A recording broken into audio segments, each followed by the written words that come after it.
Hello and welcome to a live Deprogrammed with Keri Smith.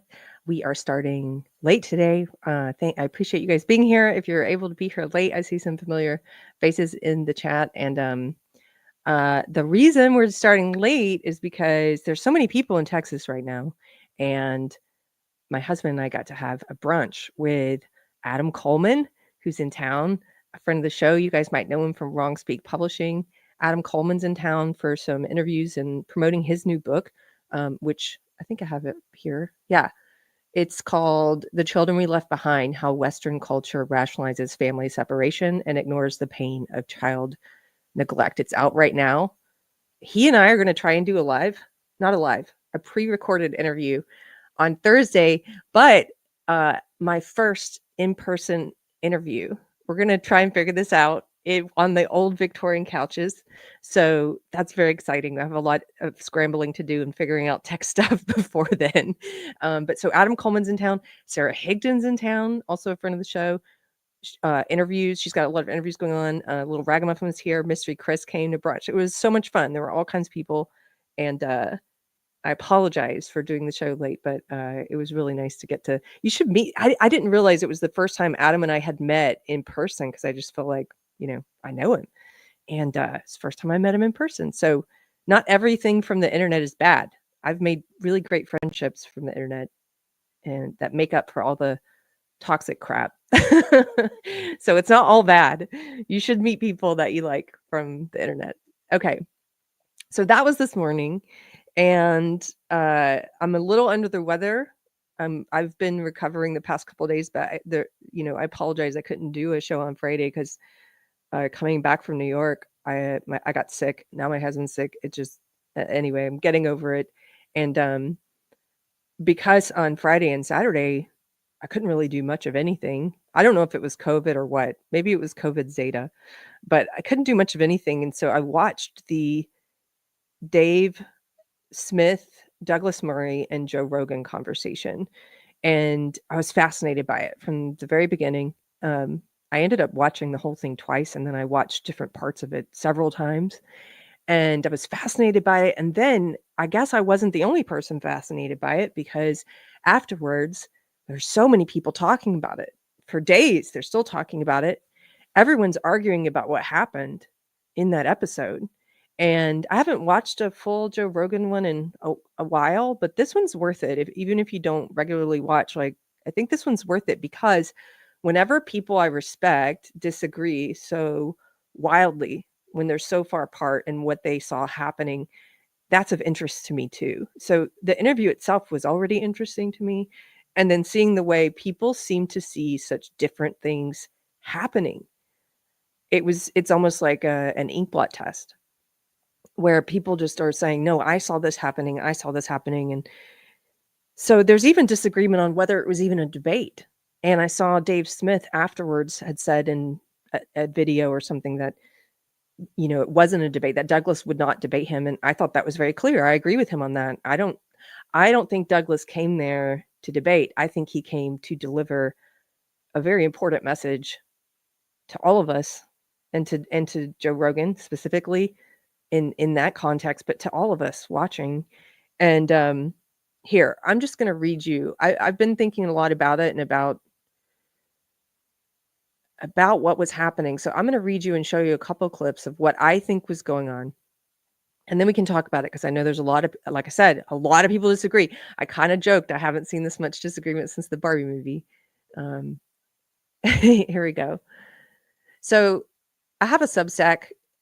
If you are on Substack, you can find me at kerismith.substack.com. And this is where I occasionally write essays when I have a lot of thoughts that I want to try and untangle or put down. So this isn't my attempt to explain to people who disagree what it was that I thought was happening. And yeah, then we can kind of get into it because I know in the chat already there are people who disagree. So here's what I saw happening. This is a piece called On Watering the Dark and the Dangerous. Some thoughts on Douglas Murray, Dave Smith, Joe Rogan, and the responsibilities we choose to shirk or shoulder. There is a voracious and invasive weed that grows all over the South and is very common now in my native South Carolina. It's called kudzu, and you might be familiar with it as the vine that ate the South. If left to spread unchecked, kudzu subsumes and kills off natural vegetation, including forests of trees, by covering them so that no sunlight can reach them. I sometimes think of woke left ideology as the kudzu that tried to eat both the left and the country as a whole, blanketing the left and then all of our institutions so that no sunlight could get in. Unfortunately, I see an emerging and very similar ideology gaining traction in online circles that consider themselves to be on the right, though it remains to be seen just how dark and how dangerous this could grow to be if left unchecked. If you haven't seen kudzu, there's a picture of it. This is all over the South. If you're from the South, you've certainly seen it. It just takes over entire forests. It's originally from Asia. It's an invasive vine. I thought about kudzu when watching the recent Douglas Murray and Dave Smith debate. And I put debate in quotes because I don't really think it was a debate. The debate on Joe Rogan's podcast, because of Murray's illuminating language about what we each choose to water. This podcast episode has shaped up to be something of an ink blot test. People are seeing something wildly different from one another. And I don't just mean about who, quote unquote, won the debate, but whether this was even a debate at all, or instead a serious message about personal responsibility delivered in the format that was offered. I joked that I had not seen this much disagreement between people I respect since the Barbie movie, and that's true, but this disagreement has much more important consequences. If you haven't seen the full episode, it is worth watching, especially the first 40 minutes. Here's where Murray delivers a very sober, with great power comes great responsibility message. And he just asks questions, hoping to prod some thought about what is now being watered in Rogan's garden and in the new media garden at large. The end result was not a debate about Israel and Gaza, much to some people's disappointment, but a necessary discussion about the responsibility with which we wield our freedom of choice and our influence, however small or large, in this world. The best moment may have occurred within the first 20 minutes when Murray and Smith actually agreed on a rising racialism, and that was Smith's word, that was Dave Smith's word, among those who claim to be on the right. That Smith could also acknowledge this online emergence was reassuring to me that he is not willfully blind to it. And I'm going to play this clip. I think the sound's a little delayed on it, but it doesn't matter. It's a short clip. Just watch this. This is the shtick of these guys. They've decided it's edgy and funny, and I think this is very, very interesting and also very dangerous, because we live in an era now that the right has got some mojo back in America. We saw years of crazy left overreach where they tried to make us all say the craziest things. And completely predictably, there are now figures on the right playing with really dark and ugly stuff on their side. I agree and with they that. are mainstreaming I don't think and I Daryl's think it's doing that. partly being mainstreamed by So first of all, did you hear that? Rogan said, I agree with that. So Rogan agrees with this too. There are some figures who claim to be on the right who are playing with very dark and dangerous stuff. That's what Murray was saying. I think this is why he came there, is to deliver this message. And Rogan says, I agree with that. And then he disagrees about this one specific person, Daryl Cooper, which we can get into more in a little bit. But he agrees that there are some figures who claim to be on the right who are playing with something dark and dangerous. And now Dave Smith's about to agree. The two people I just described. And both of you have kept speaking to these people. And you don't get on the historians who know about this. And that's just alarming to me. Well, can I just say, so because I kind of do agree with part of what you said there. Like, I do think it is true that almost as a reaction to like the woke insanity that we've seen on the left, and I think nobody's been a more effective critic of that than you. I do think there has kind of been a right-wing reaction that has embraced racialism and is dangerous and not a good path to and go now down. they're flirting with Holocaust denial and Hitler and absolving Hitler but of blame and much more. Okay, so that to me, if nothing else happened, if nothing else had happened, that to me was the most important part. If nothing else, if I had been Douglas Murray, I would say at least I got that message, and at least I know that Dave agrees and Joe agrees on that. And me as the viewer, I wanted to hear more about, well, how do they disagree about that? Because I know they agree on that there's something dark and dangerous. That's Murray's words. That there's a growing racialism. That's Dave Smith's words. And Dave Smith also said dangerous, a dangerous racialism growing among some people who claim to be on the right. What I would like to hear is, how much do they disagree on that? Like, maybe Smith doesn't think it's as dangerous or it's as serious or something. Like, I would want to hear more about that disagreement. But that to me was the most important part of what happened. Here, I'll continue.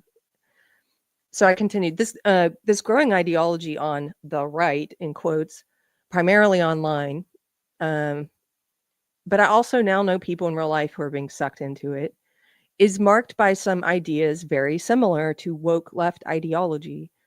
What Dave Smith refers to here as racialism is what some are now identifying as a new kind of emerging woke right. I put that in quotes because I don't, they're the ones saying they're in the right, woke right ideology. Like the woke left, it is collectivist rather than individualist. Like the woke left, it is authoritarian rather than libertarian. Like the woke left, it is identitarian and focuses on which identity groups are oppressed, in quotes, and which are, quote, oppressors. Like the woke left, it encourages resentment, entitlement, and victimhood. Like the woke left, it is centered around a conquest for power at any cost. Like the woke left, it makes some identity groups into scapegoats and seeks to divide us along race and sex-based lines. I would like to have heard more from all three of these guys on how they might disagree about this growing racialism. I would assume that they likely disagree on just how dark and dangerous, that's Murray's words, they think it is, on how serious of a problem they think it is or could be, not just for the right, but for America as a whole. And they probably also disagree on whose responsibility it is not to overwater this racialism. It's all of our responsibility, in my opinion, if we don't want to be consumed by a dangerous and destructive ideology in the same way the left was. Many people who watch this discussion have come away with the opinion that Murray was saying we must blindly trust experts. I don't blindly trust experts, and neither did I hear Murray saying that we should. On the contrary, he brought up the justified erosion of trust in COVID experts in the first 40 minutes, referencing the wet market establishment propaganda that was pushed while marginalizing the much more likely lab leak origins. And this part here, I'm going to play this clip, has got a couple of important parts in here. This is probably my second favorite clip from the whole thing. Just as the left likes to play with very dark, ugly stuff, and they've done it for decades. They have played down Chairman Mao's murder of the Chinese throughout his era in power. They played down Stalin. They still march on occasions with posters of Lenin. They've spent decades trying to do down evils that were done on their side. Yep. And I would suggest that one of the things that is going on at the moment is, despite, or maybe because of what you just described, there are movements now on the right in America, subcultures, including people who follow both of you, who are very interested in playing with this absolute beyond the pale thing. Why somebody like Jake Shields wants to play around with Holocaust denial? Why? I can't answer for Jake Shields. I don't know. Why do you think? I have no idea. I think I'm telling Now, this part was very interesting to me because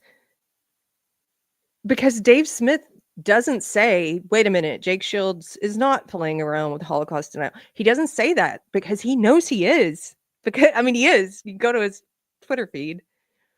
Jake Shields has moved into this very dark place. And, I didn't know. I had not watched a lot of Smith before this, but after watching this one a couple times, I went and looked up what he's been in recently. He was just on Jake Shields' podcast. He was just sitting down with this fringe, somebody who pushes fringe revisionist history, somebody who pushes this racialism. And he sat down with them for a few hours, and in one of those hours, they defended Nick Fuentes, another disgusting person. So it was like, do you not see, like, this is kind of what he's saying? Like, how much responsibility are you going to take for this growing racialism or not? And that's what I would have liked to have heard more about from Smith, because maybe I think Smith is the type who probably says, I don't have any responsibility for it whatsoever if it's not my opinion. Well, okay, but are you helping to make famous people who hold these fringe, dangerous, Smith called it dangerous, who hold these dangerous ideas? Are you helping to promote and pamper them? That's what the left did. The left took their craziest people, their fringe theorists and every revisionist history people, and they made them famous. They made them mainstream. And so now, flash forward, we're in 2025 and we're having to debate whether a man can become a woman. Like, you know, so that's kind of what I think Douglas is trying to get them to think about. Like, what are you watering? What are you using? What choices are you making? So he asked, why is Jake Shields going into Holocaust denial now? And Smith says, I don't know why. And then Rogan starts to make a very good point about audience capture. He says, maybe it's audience capture. Listen to this part. A lot of people get captured by audience capture. Captured by their audience. Yeah, I think that's the thing. You get a lot of positive reinforcement from a bunch of twisted people. Well, Yeah. it's also, Yes. I mean, there's something about, Michael Malice had that great line. He goes, when you take the red pill, you're supposed to take one and not swallow the whole bottle. Yes. And I Yes. think there's like this dynamic. What happens is, and of course, people know the red pill is the analogy from the Matrix. The idea that you wake up to realizing that so much of the stuff you believed was bullshit propaganda and is all Absolutely. lies. And this is a real danger when the establishment and the institutions are all caught with their pants down, having sold a bunch of very consequential policies based on lies. And then once people realize that, they go, well, what else have they been lying to me about? And then they almost want to look into every single thing and go, yeah, I think the whole thing was Yes. lies. Now, I agree with you. There's danger in that. And I Yes. think that there are some things that then people jump to conclusions that are totally wrong. Yeah. But I guess I tend to look at that and go, well, then maybe the people with power, not random podcasters, but like the people with real power should do a better job of not lying through their fucking teeth about everything. Well, maybe you have power. Yes. Maybe Okay. you have power, both of you. We live. Yes.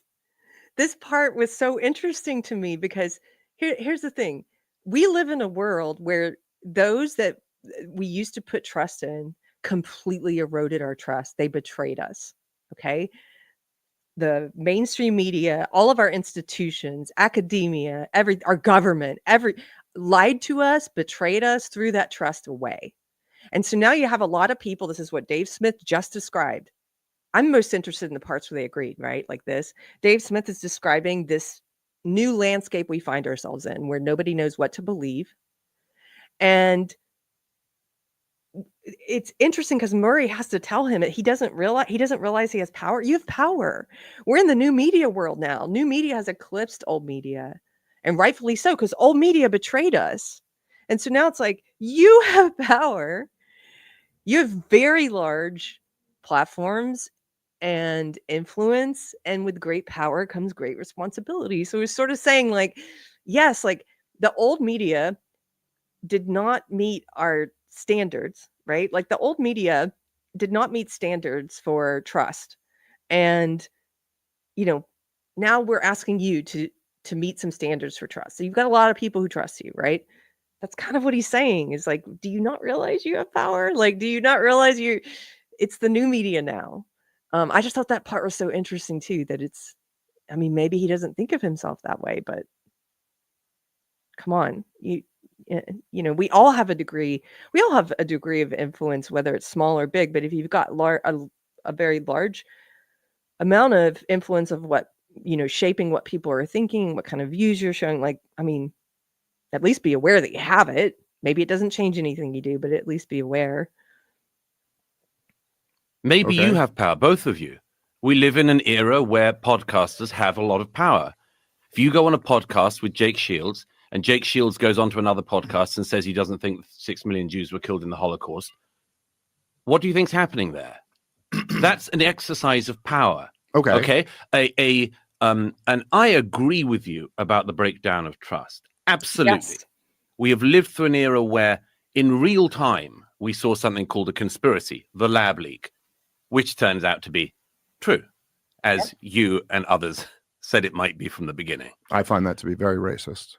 And against Joe, how dare you? against both of you. It Both used of to you. be Very It racist. used to That be was- racist that when was we were crazy. saying that the Yeah, they did. They called us all racist for being like, hey, maybe it came from the lab next door whose whole job is to engineer more dangerous and more contagious COVID viruses. Maybe it came from there.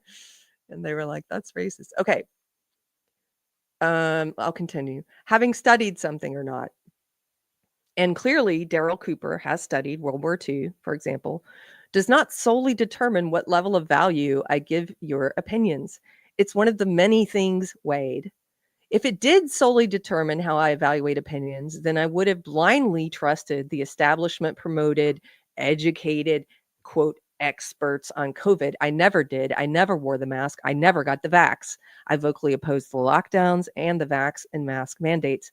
If being educated or an expert was the sole thing I used to evaluate someone's opinion, then I also would have gone right along with the brutal gender affirming care of kids. But I didn't. I speak out against it often, including publicly, locally, and in more delicate conversations with friends. This was part of Murray's entire point. If you're going to blindly believe everything someone says because they are educated or because they put out a 30-hour podcast about it, then you're no better than the people who blindly trusted the COVID officials and the gender doctors. His point was also neither is expertise and extensive study to be completely thrown out the window when evaluating a claim.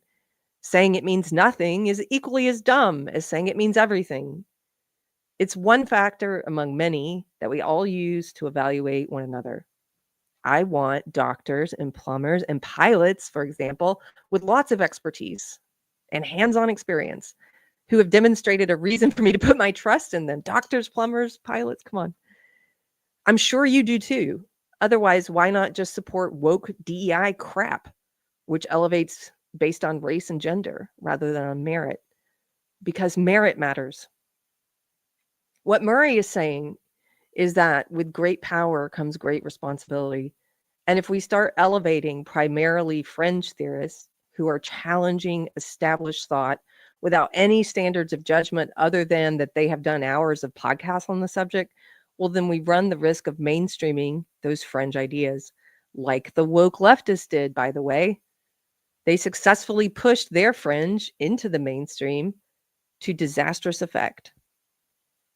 The point is so much bigger than Rogan or his podcast, and I'm very grateful that Murray made it. It's about what is happening in parts of the new media space and the mainstreaming of fringe ideas. If we, the people, are now understandably struggling to know what is real after having been betrayed by our institutions and the expert class, it is irresponsible for us to just as blindly overwater a bunch of fringe declarations. And here's some examples I put in quotes. The earth is flat. Dinosaur bones were put here to fool us. Black people will never be American, and they're not even human. Gaza was like a concentration camp. Hitler wasn't so bad, and Churchill was the real villain. Fascism is the only solution to communism, etc. These are each things I have seen influential new media people promote and their eager audiences regurgitate. I'm going to go back and add links for all of these. I just added one so far, but I'll just tell you right quick. Like Churchill was the real villain. That's Daryl Cooper, who they were talking about earlier, who was on the show. And there's two or three parts where they talk about Cooper here, and they say, so here's the thing. Daryl Cooper was on Rogan's podcast, and he didn't have to have anyone there to argue with him like Murray did. He got a one-on-one interview uninterrupted to present his views. And he, in the interview, said something about, I like to kid with my buddy and be a little bit hyperbolic and say, I think Churchill was the real villain. So Rogan and Dave both bring this up several times. They're like, he wasn't being serious. He was being hyperbolic. Well, maybe I'm going to assume they didn't know this. At the very least, I think Rogan did not know this. But unfortunately, Daryl Cooper went online after that podcast And he made it very clear that he was not being hyperbolic. Here, look at this. He did a whole thread. There's a whole, you can find all kinds of crazy stuff he said on his X. And this is one of the things he said. He did a whole thread where he said, time for a Churchill thread. Time for a Churchill thread. Let's do this. This is why I think Churchill was a chief villain of World War II. And he goes on, I know that sounds like hyperbole. Basically, he's saying, but it's not. I know that sounds like hyperbole. Churchill didn't order the most deaths, oversee the most atrocities, or commit the worst crimes. But most of those crimes could not have been committed if the war had not happened. And Churchill was the leader most intent on making it happen. And there's a whole thread he did on trying to get us to see Churchill as the real villain, not Hitler, but Churchill as the real villain of World War II. This is not, I agree with those people who are saying this is not just an attack on Churchill. It's not really even about him. It's an attack on the West. It's just like the woke leftists and their reimagining of history. It's just like that. It's supposed to cause this sort of place where you don't know what to trust, and you're like, oh my gosh, was Hitler actually not so bad and Churchill was the bad guy? And it's an attack on all of the West. It's an attack on America also. That's what this is. It's so much bigger than Churchill.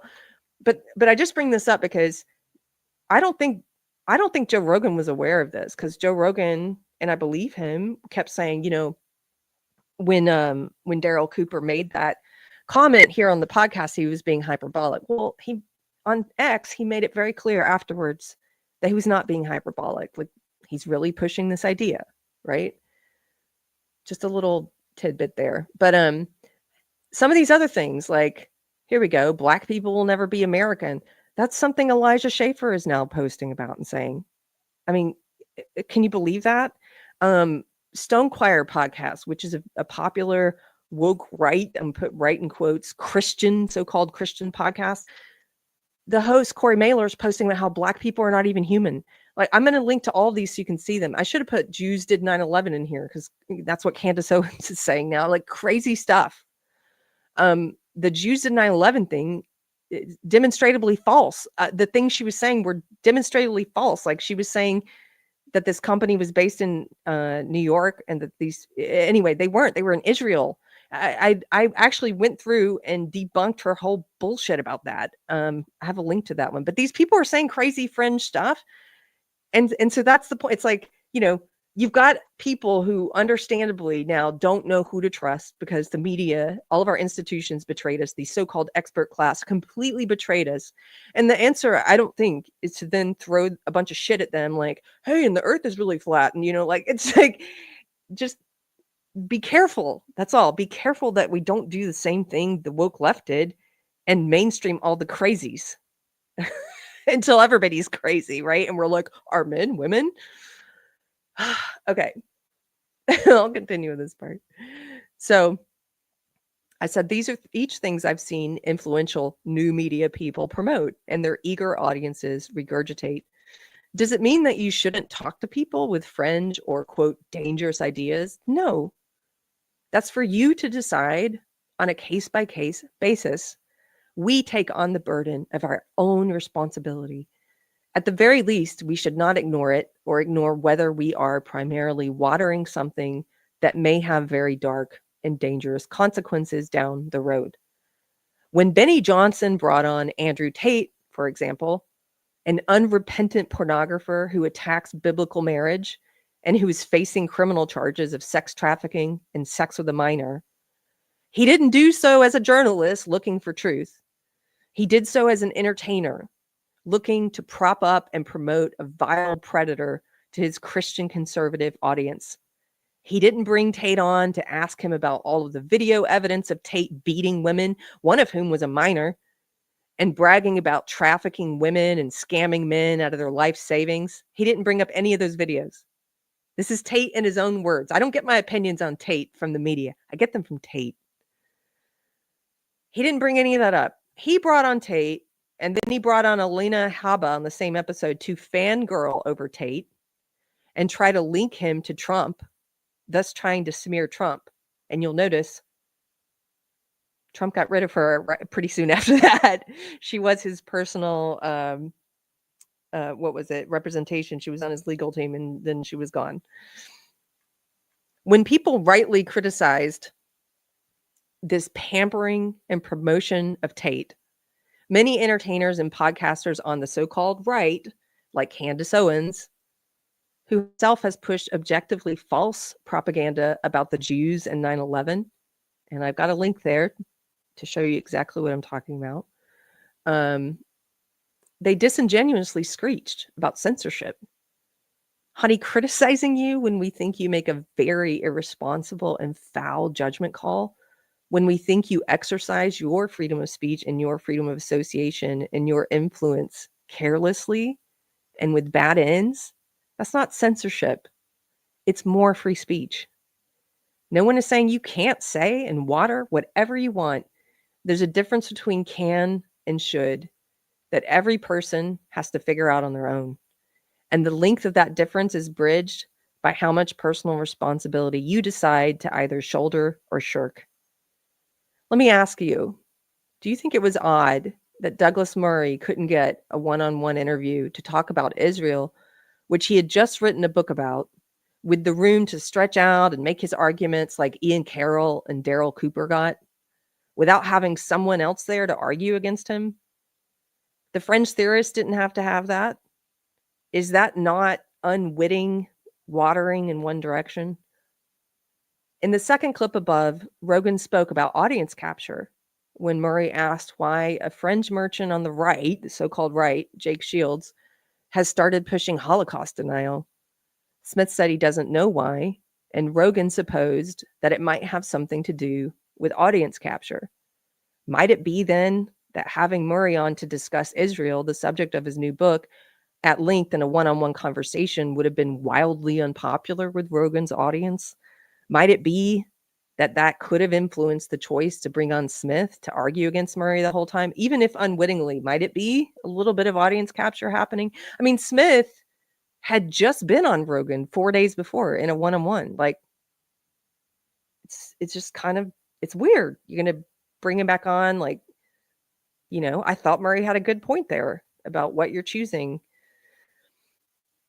No wonder, at least to me, why Murray seemingly decided instead to use this opportunity to deliver the "with great power comes great responsibility" warning and plea. I think he was making a plea. At one point, as Smith called out old media and institutions who, quote, have power, Murray brought attention to what should be obvious.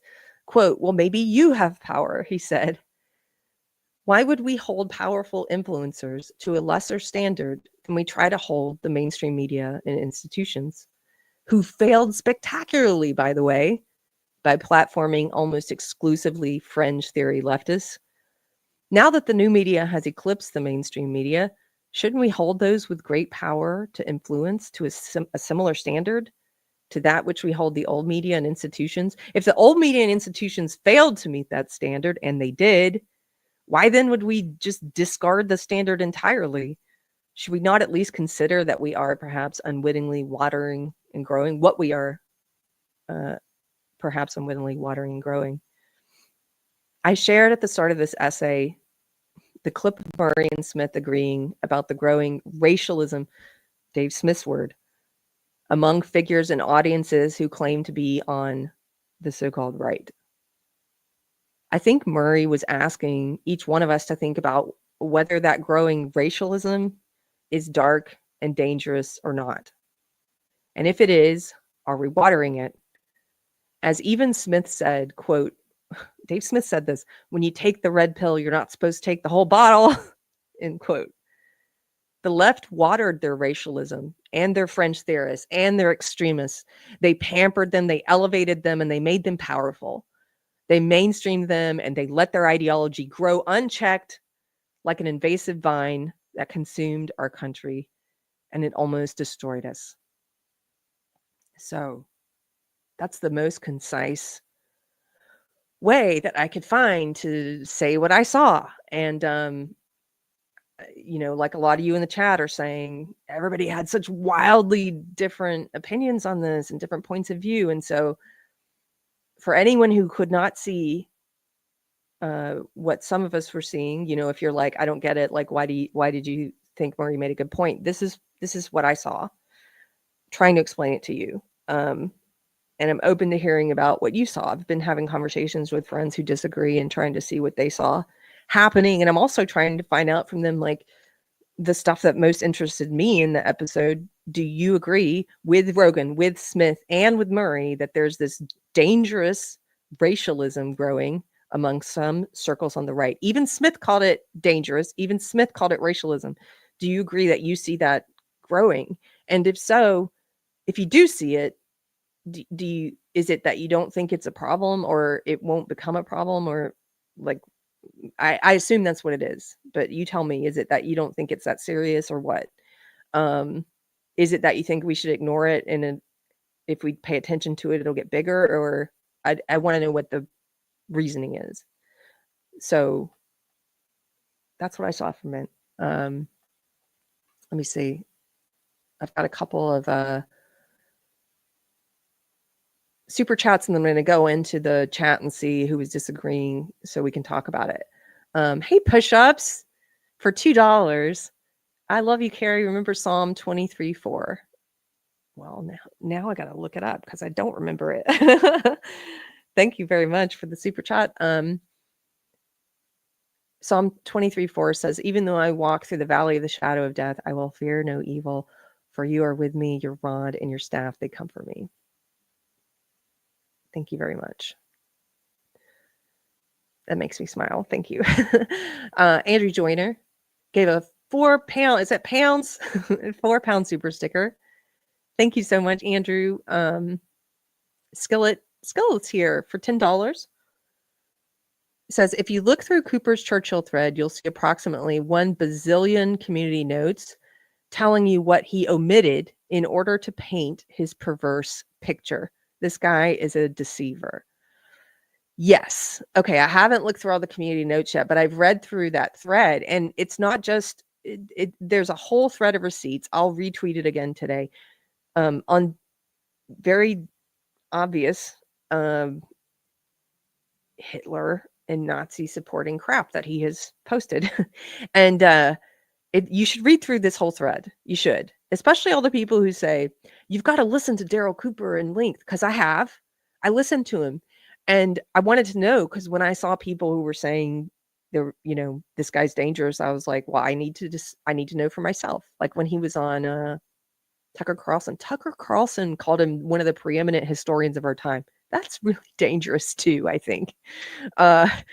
Because I listened to him after that. I heard the Tucker Carlson interview, and I was like, I don't think this guy's that bad. I think he's pretty smart. He's done a lot of research. And then I listened to some of his podcasts, and again, I was like, wow, he's making a lot of sense. He's getting me to look at this a different way. But there were some little things in the pocket, like small red flags that were kind of like, are you trying to lead me down this other path of? And then here, a lot of times you can find out who a person really is, whether they're a leftist celebrity or not, or whatever, by going to X. I don't know why. Maybe it's because it's on their phone and they can't stop the impulsive nature of it. But if you go to X and you read the stuff Daryl Cooper has said, that's what removed all doubt for me. That's when I was like, oh, okay. This guy has a very dark and dangerous view, and a revisionist view, much like the woke left, that he would like very much for us to all adopt. And that's how I've made my final opinion on him. Do the research, right? Like they say, nothing Douglas Murray said was against doing it. Like, please do the research. Look at all of it. I guess way more than one thing, right? Push-ups for $5. Thank you, Push-ups says he was trying to explain to two stupid people why you shouldn't have ignorant people on to talk about things like the Holocaust. Thank you for the super chat. You are you're much more blunt than I am. I do think I will agree with the people who said that Douglas. There are a lot of people, like my friend Chrissy Mayer. I was on her show last night. She said Douglas came off as very pompous and condescending, like he didn't want to be there. I agree. I don't think he wanted to have Dave Smith there.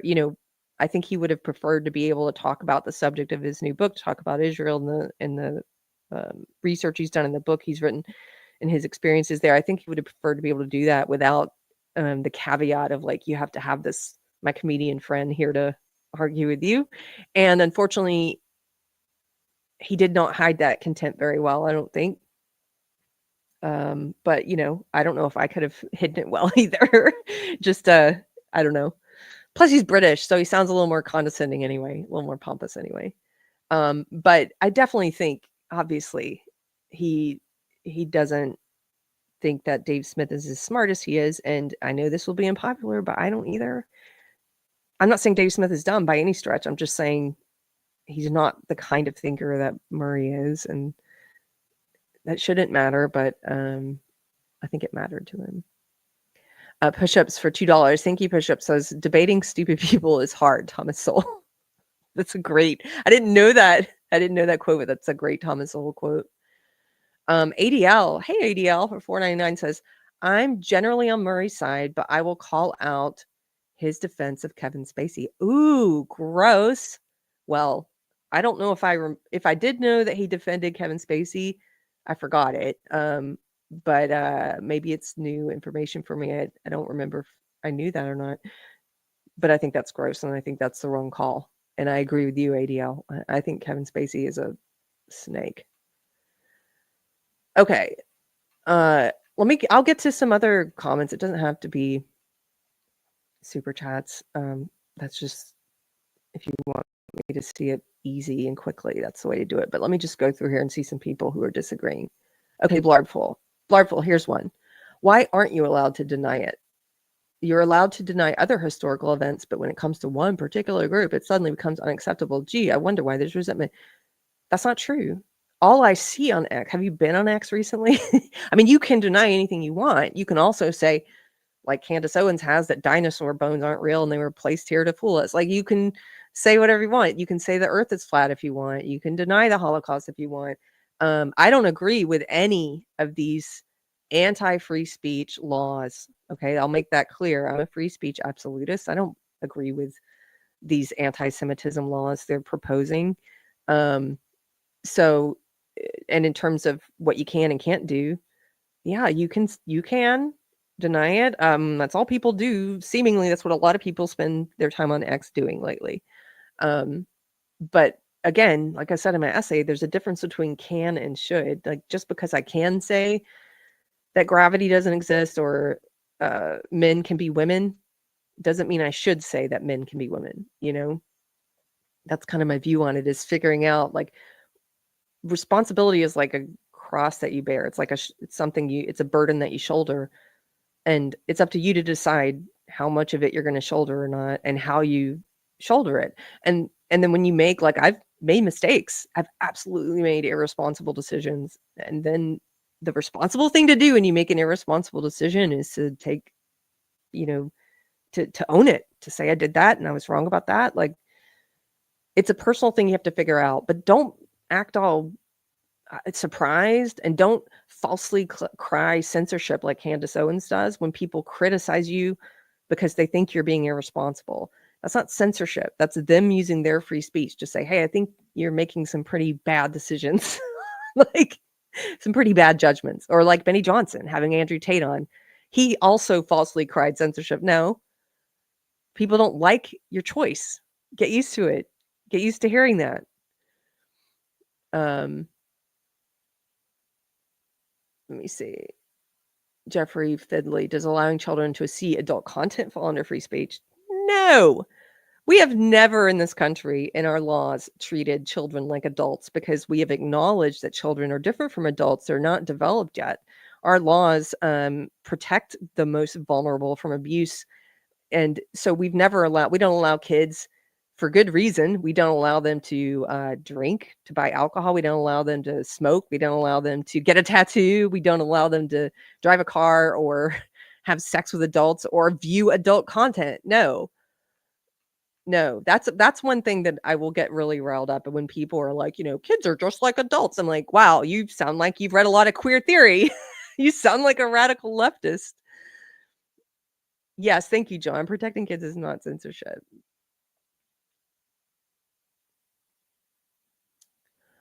Humdrum Superior. If everyone has a responsibility to the truth, when is it appropriate to question it? You might have to give me a follow-up question to make sure I understand this. Because I think we have a responsibility to the truth, but a lot of people don't. My belief in the responsibility to the truth comes from Christianity, but I also have atheist friends. James Lindsay's a prominent one, who he doesn't believe in God, but he believes in responsibility to the truth. I think God is truth. In the Bible it says, "I am the way, the truth, and the life." And I think we have that responsibility, and that means you have to figure out what it is. And when you are dishonestly, like, let me give you an example. I'll go specifically. Let's use the Candace Owens one where she was talking about Jews and 9/11. So here, let me put this on the screen. These lies that she told in this little segment, and this is just one segment. These lies that she told, there's no way. I don't think this was an honest mistake. Like I said before, that I think it was an honest mistake. I think Joe Rogan probably didn't know that Daryl Cooper has gone on X and made it clear that him pushing the idea that Churchill was the real villain of World War II is not hyperbole. I don't think he knew that. But Candace Owens, that's a different story. Candace Owens, there's no way with her budget, her writing staff, and the amount of research that she claims to do, there's no way. I cannot be convinced that she didn't know that the stuff she was saying was false. I think she knew it was lies. It only took a few minutes to look this stuff up. So please, this is an example of, I think, of you're doing the opposite of pursuing truth. And in fact, you're leading people down a path of lies. And why she's choosing to do that, that's up for you to think about and decide. I don't know why. But in this clip, she talks about, it's a 9-minute clip, but she basically is talking about how the Jews did 9/11. And she says that there was this Jewish company called Odigo, and she's like, they got a threatening message the morning of September 11th. She's like, they got this threatening message, and it was a warning about 9/11, and therefore she was like, basically she says that they warned their that that's why their employees didn't show up for work, and they didn't get killed in 9/11. And they also didn't warn the authorities about, they knew it was going to happen, they didn't warn the authorities. And the thing is, when you look up this company, first of all, this company Odigo, it's not based in New York. There were no New York employees that they warned. It was in Israel. It was an Israel company. They weren't even there. And second of all, the message they got was some vague Jew hate. It was some vague, we're going to get you we're going to get you Jewish Fs or whatever. It wasn't like a warning about what was going to happen at the World Trade Center. But after 9/11 happened, as you can assume, people all over the world are reporting anything suspicious, and they were like, hey, we got this crazy anti-Jewish hate mail 45 minutes before the attack. So they did contact authorities and said, hey, we got this crazy thing. And so she lies, because if you watch the clip, you would think that it was a New York-based company, that they were told what was going to happen, and that they didn't tell authorities. She's like, why didn't they tell authorities? I'm like, Candace Owens probably gets a ton of hate mail herself. Are you calling the FBI? Who are they supposed to tell, and about what? There was nothing in it there was nothing in it about the World Trade Center even. Like, what would they be reporting? Does she report every hate mail? I just thought that was so dishonest. So dishonest. So here I said, this is malevolent dishonesty, and it's an attempt to purposefully mislead an audience, just like the corporate media does it. Amazing. The Odigo employees who got the threatening message at 7 a.m. that day were in Israel, not New York City. So when Candace says they were then able to leave the premises, she wants you to think they were in New York City at the World Trade Center. That's what she wants you to think. That's what she wants us to think. But she knows they were not. The threatening message they received has not been released, but it was reported that it did not name a place or a time or anything specific. Nothing about New York City or the World Trade Center or even the US. And we know it had an anti-Jewish slur at the end. That's what we know. When Candace asked why didn't these employees report this piece of non-specific threatening hate mail to the US authorities and save countless lives in the World Trade Center, is she for real? She notes that this message came in about an hour and 45 minutes before the attack. Does Candace report every vague and threatening hate message she receives to the authorities in other countries, especially or immediately within an hour and 45 minutes? That's insane. Of course she's not for real. She wants you, the audience member, to think that the message was specific and contained something about New York City or the World Trade Center, which it didn't. She's a liar. Also, between 400 and 500 Jewish people did die in the 9/11 World Trade Center attack. She makes it sound like the Jews got a warning and they all got out. Shame on these hateful and demonic sowers of lies. Shame. And then I said, do I think the government hides things from us? Yes. Even things about 9/11? Absolutely. I know they do. They lie. The media lies. And sometimes grifting influencers lie. It's like, can we be discerning? See, look at this.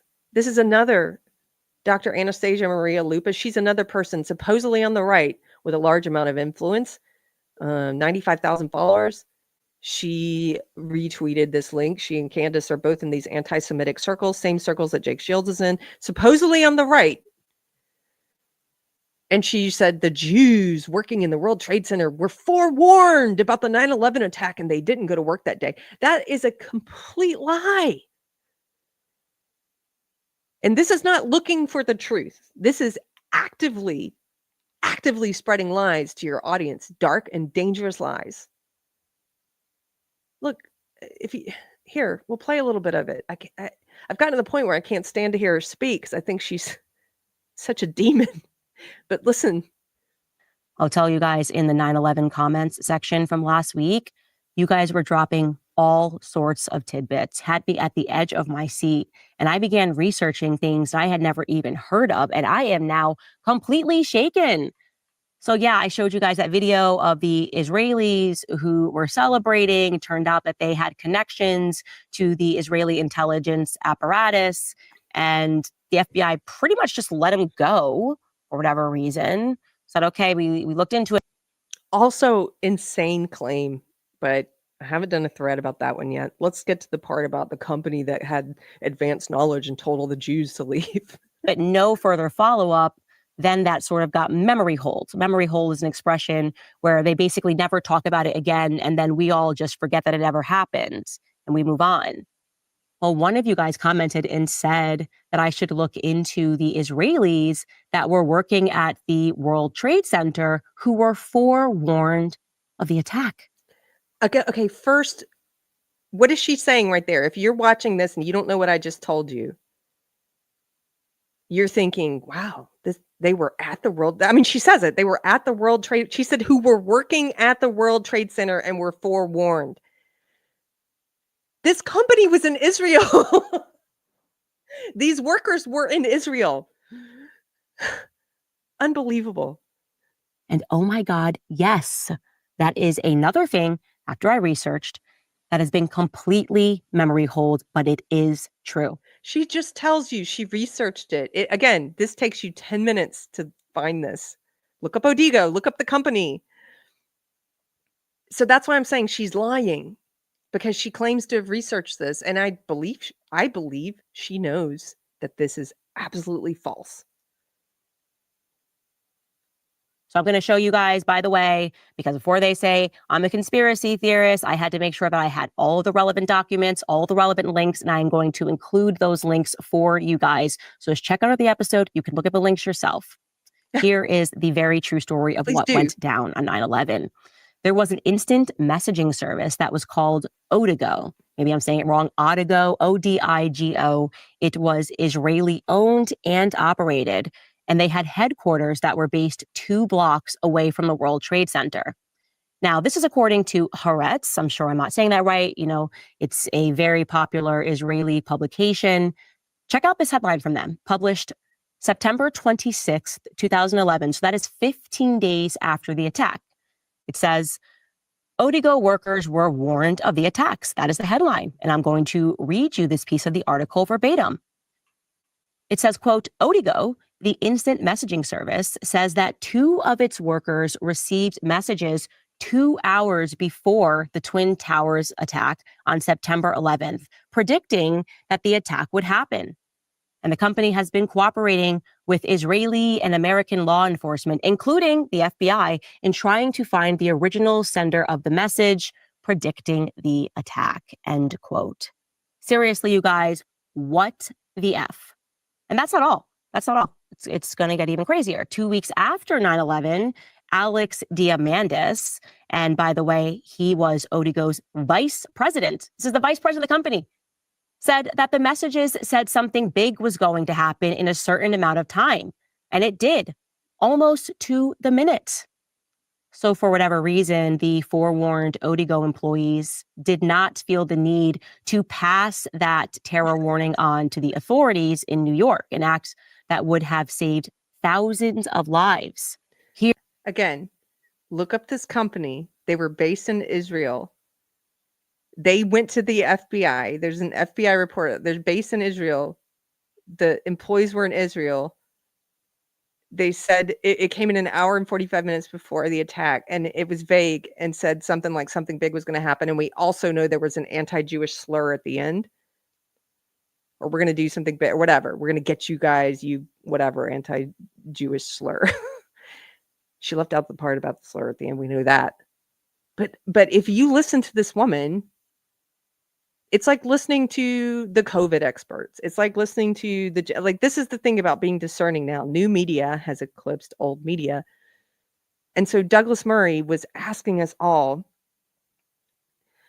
both as people who consume content and people who put out content or speak our ideas with friends and family, wherever we speak them, we all are both. We all speak ideas and we all consume ideas. And I think the message he was trying to deliver is really important for all of us. You're living in a time where everyone is running around like not the woke left. They're still in their crazy delusion, right? They still trust all the crazies. Like they're still insane. But all of us who've woken up from that, all of us who left that, or all of us who were never there, are in this place where it's like, who can we trust? Our institutions let us down. The media let us down. Our government let us down. And in that space, like new media has risen up. And we need to be just as discerning now about new media figures as we were about the old media. This is why I think faith and trust are 2 different things. Don't put your faith in anyone. I only put my faith in God. Trust is a little bit different. It's something you can build and grow. And it's something that I think we need to be. Like the Bible says, wise as serpents, gentle as doves. Like you have to be very wise. You have to be discerning. And if you start to see these lies, dishonesty, people pushing something dark, like what the dark ideology that was being pushed on the left, we can't be. I saw this happen to the left. It's like, I'm afraid sometimes that tribalism locks people in so much that we want to like blind ourselves to what's going on, not see, be willfully blind.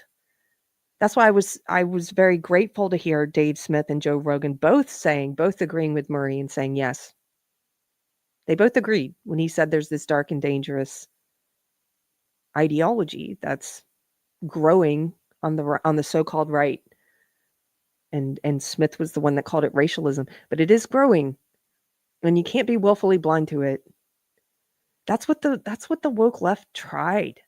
Look, when it started invading, woke left is if you've learned nothing else from watching Deprogrammed, woke left is very different than liberalism. It's very illiberal. It's all about censorship.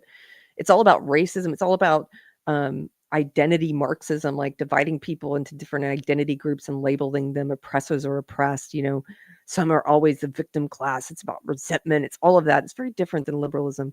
And when it started cannibalizing and moving in, the left didn't stop it. The left platformed and made these crazy people like Robin DiAngelo and Ta-Nehisi Coates, and it gave them credibility, made them famous, made them the high priests and priestesses of this movement, until it completely destroyed the left and almost our country. And we're still dealing with the damage of it, because I think in many ways, just like Dave Smith was saying in that discussion, and just like Dave Smith and Douglas Murray were saying and agreeing in that discussion, this whole woke right, whatever you want to call it, this growing racialism is what Dave Smith called it. I think it's an overcorrection and a crazy reaction to the woke left. Like the woke left they're creating the golem, they're creating the boogeyman they want. They get to now point at people like Elijah Schaffer, Jake Shields, Nick Fuentes, Candace Owens. They get to point at these people, Benny Johnson, and they get to say, like, see, that's what we told you. MAGA was like, you know, it's like, no, no. They're like, see, don't, it's too, somebody on X gave me this expression and it's my favorite. I use it now. Communism and fascism were like two cheeks of the same arse. And this whole like neo-communism, woke, like identity Marxism, neo-communism, and this new neo-fascism, some of them are calling themselves fascists, outright saying it, right? This whole neo-fascism, woke right bullshit, like they're both cheeks of the same arse. And they want very hard for us to all like, oh, you got to pick one. No, I reject all of it. Reject all of it. They need each other, but we don't need them. Yes, John, they're both Marxism to some degree. Yes. Arse. Isn't it a British way to say ass? Sorry. Or Scottish? Is it Scottish? I don't know. You guys tell me.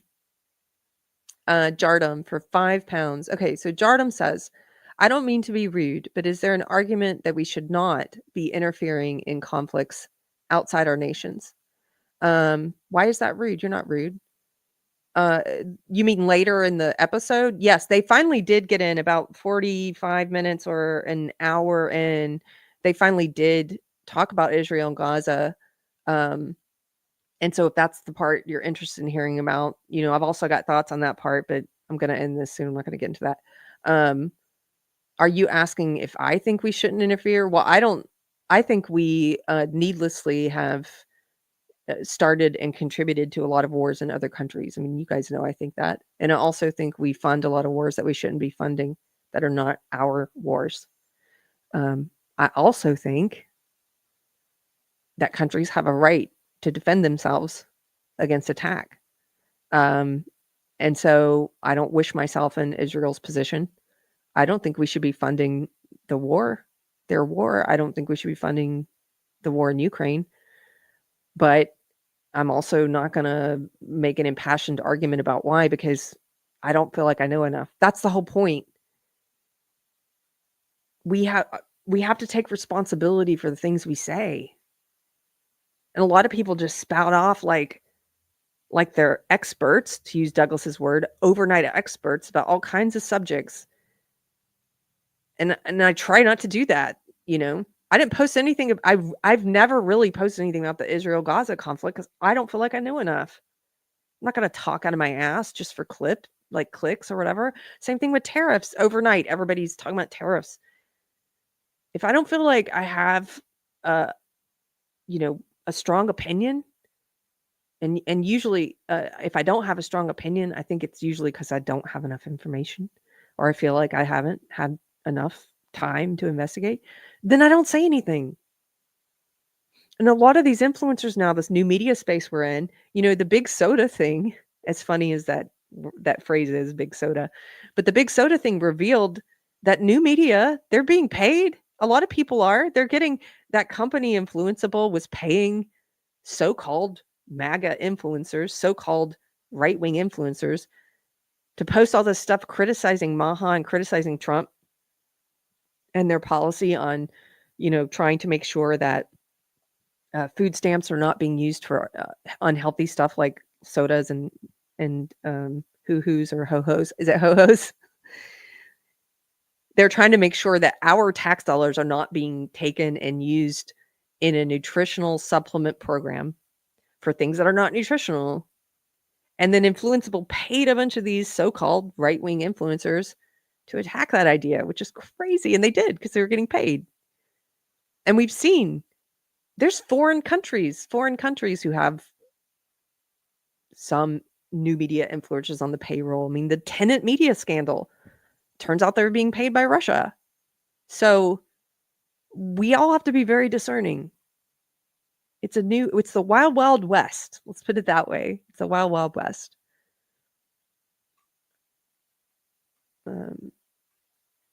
Let's see.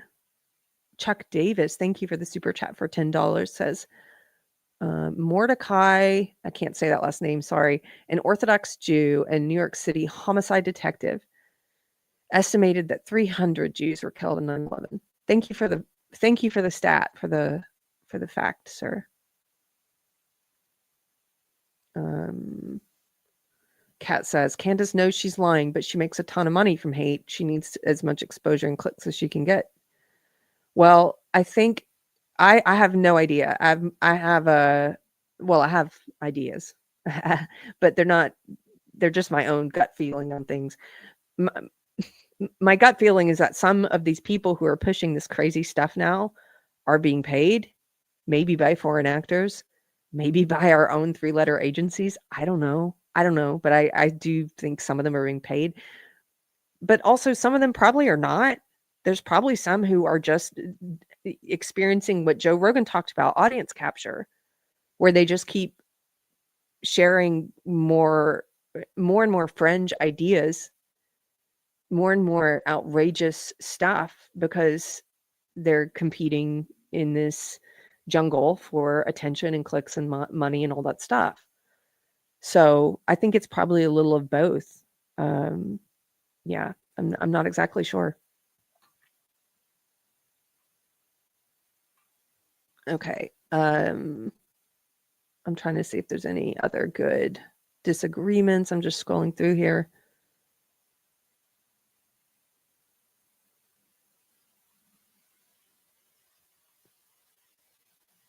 I don't see any more. Well, there's none highlighted for me. Sorry. Well, it's so interesting to look at these comments, because people also a lot of people say, I love Douglas, or other people say, no, they love Smith. Like it's very divided, just like I've seen on social media. Dave comes across better, but Douglas does make better points if you let emotion slide. And then there's people at the beginning. I know there was a bunch of people saying that they thought Dave did a better job. I want to show those, just so I'm showing both sides. Where are some of those? I know there were some at the beginning.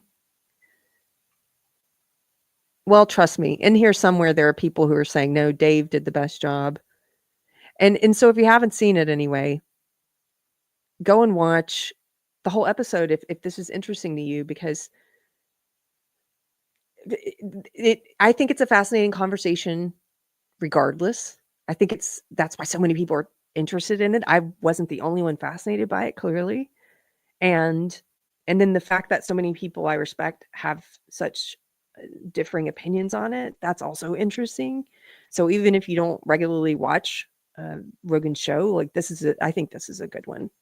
And I'd like to hear what you think. You can leave it in the comments below, especially if you gave a good counterpoint or you disagree with me on something and I didn't see it. Leave it in the comments. I'll make a point to come back to these comments on this video and address what you said. So let me know what you think. Okay, I'm going to wrap up. This one I know was not very long, but as I mentioned, there's a lot of people visiting Texas right now. Adam Coleman's in town. He's got a new book out. Sarah Higdon's in town. And we're going to try and do some video stuff today. So hopefully have some pre-recorded things that I can put out later this week or next week. So I'm going to go try and do that. And thank you guys for being here. If you like the essay, you can check out my Substack. It's kerismith.substack.com. Here. I think the URL's up there. Yeah, kerismith.substack.com. And I will see you on Wednesday night for a live That Christian panel. That Christian panel is usually myself, Michelle from Force of Light Entertainment, Odin from OMB Reviews, and Brahma Bull from the Bullpen. And we stream every other Wednesday at 6:00 Central. Okay, here we go. Here's one. DJ Kajal for $10. Thank you, sir. He says, regarding denying the Holocaust word, many European countries have made it illegal. I know, and I think that is wrong. I don't agree with speech laws. They actually usually backfire and have unintended consequences. But I don't agree with them on principle anyway. So he says, regarding denying the H word, many European countries have made it illegal, and a German woman named Ursula Haverback was in and out of jail for years for it and died in jail last year at almost 100. Well, I'm going to have to look her up. I've never heard of her, and that's awful. Yeah, I don't agree with speech laws. So Jason, hey, there's a Canadian. I know, Jason M. I'd like to visit Texas someday. The Canadian-U.S. exchange rate is pretty bad at the moment, though. I bet it is. Well, I hope you get to make it down to the free state of Texas. So, okay. I think that's all the people I have to thank in the chat. Okay, I'll see you guys later. I'll see you on Wednesday for a live That Christian panel. It's at 6:00 Central. And yeah, take care. Bye-bye.